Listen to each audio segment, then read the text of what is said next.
L'histoire vraie de Kiki la tortue géante.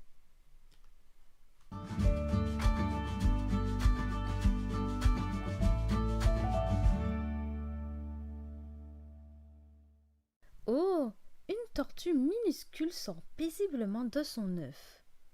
Encore couverte de terre, elle part à l'aventure avec ses petits frères et sœurs. Fini la saison des pluies, c'est parti pour le grand soleil sur les îles des Seychelles. Un vrai paradis. Mais quels sont ces animaux gigantesques qui viennent se mettre à l'ombre sous les arbres? Ce sont des tortues adultes. Notre petite tortue deviendra-t-elle un jour aussi grosse qu'elle? En attendant, elle doit échapper aux chats, aux chiens, au bec des grands oiseaux.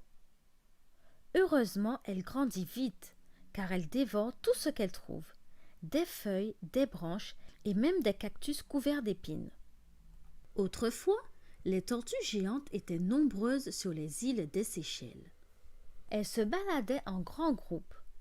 Mais à l'arrivée des premiers marins, miam miam. Les hommes ont tout de suite vu en elles de formidables réserves de nourriture. Ils en emportaient autant qu'ils pouvaient sur leurs bateaux pour les manger plus tard.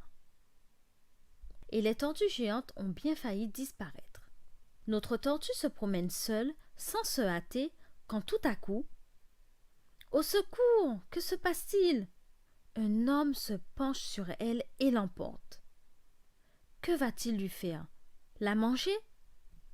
Non, pas la manger, mais l'offrir à un monsieur souriant, monsieur Carrier. Ouf! Monsieur Carrier adore la nature et les animaux. Il décide d'appeler notre tortue Kiki. Tant mieux, c'est un garçon. Il lui donne des carottes, des bananes, des légumes. Et Kiki engloutit aussi des vers, des insectes et beaucoup de plantes sauvages. Il mange comme un cochon. Il s'en met tellement partout que monsieur Carrier lui essuie parfois le bec. Et Kiki grossit, grossit, grossit. 30, 35, 40 kilos.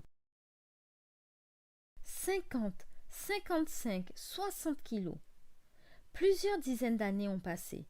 La carapace de Kiki est devenue impressionnante. Elle est très épaisse, mais si on la tapote gentiment, Kiki réagit aussitôt. Il sent tout et peut se blesser. Cette grosse carapace retient la chaleur. Alors le grand plaisir de Kiki, c'est l'eau et les bains de boue. Ça fait du bien, ça tient au frais. Dans le jardin de monsieur Carrier, il n'y a pas de boue, mais un bassin. Chouette! Kiki a même le droit de se mettre à l'ombre dans la maison. Attention aux vases et à la vaisselle. Si une tortue souffre de la chaleur sur ces îles, imaginez un peu un vieil homme. Alors monsieur Carrier décide de prendre sa retraite, à Paris. Kiki, lui, est encore une jeune tortue et son maître s'y est beaucoup attaché. Pas question de partir sans lui. Ils prennent le bateau ensemble. Oh là là, ça bouge! Vivement la terre ferme. À Paris, monsieur Carrier n'aura plus la place de garder Kiki chez lui. Mais il a décidé de le confier au jardin des plantes. Il lui rendra visite tous les jours, promis. Bonne surprise à l'arrivée. Au jardin des plantes, Kiki ne sera plus seule. D'autres tortues géantes sont là pour l'accueillir. Mais qui est le plus gros? Le plus fort? C'est Kiki. Il devient la star du parc aux tortues. Les femelles l'aiment beaucoup.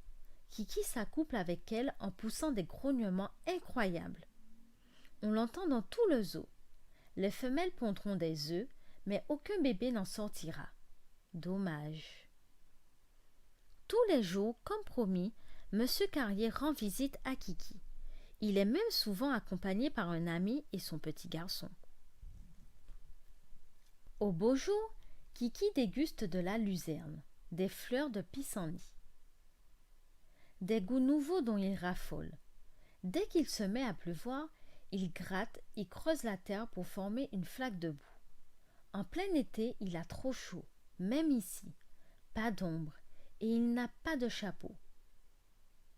L'hiver, pas question que Kiki prenne froid. Alors on le rentre dans une cabane chauffée jusqu'au printemps suivant. Il faut bien 2 ou 3 soigneurs pour le mettre dans la brouette et la pousser. Kiki déteste se retrouver sur le dos. Il étouffe comme ça. Heureusement que le trajet n'est pas long. 80, 100, 120 kilos. Le temps passe, Kiki grossit. Monsieur Carrier est mort. Il était très vieux.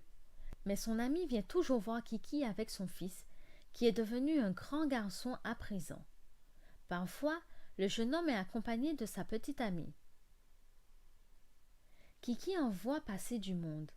Et si les vêtements des visiteurs changent, il ne change pas de carapace. Elle grossit avec lui. Kiki est indémodable. Un jour, des hommes en uniforme s'arrêtent devant Kiki pour l'admirer. Qu'est-ce que font ces deux-là avec leur petite carapace ridicule sur la tête? C'est la guerre, et Kiki entend et voit souvent des avions passer dans le ciel de Paris. 150, 160, 180 kilos. Sur la tête des visiteurs du jardin des plantes, les chapeaux ont disparu. Les cheveux se portent longs pour les filles et les garçons. Aux zoos aussi, les temps changent. On essaie de mieux comprendre les besoins des animaux. À son arrivée, Marie-Claude, la vétérinaire, fait construire un bassin pour Kiki. Gérard, le chef soigneur, élargit la porte de sa cabane devenue trop étroite, car Kiki pèse maintenant 200 kilos. La brouette ne suffit pas. Il faut un chariot élevateur pour le transporter dans sa résidence d'hiver. Le fils de l'ami de M. Carrier vient maintenant voir Kiki avec son petit-fils. Kiki est devenu l'attraction du zoo avec ses 250 kilos. Mais il est vieux à présent, même pour une tortue. Comme une ancienne star, Kiki adore poser devant les caméras de télévision. Quand les techniciens sortent les projecteurs, il se redresse sur ses pattes et tend le cou. C'est bon cette chaleur. La plus connue des tortues a fermé les yeux pour toujours le 1er décembre 2009. On dit qu'il avait 146 ans. Adieu Kiki, on ne t'oubliera jamais.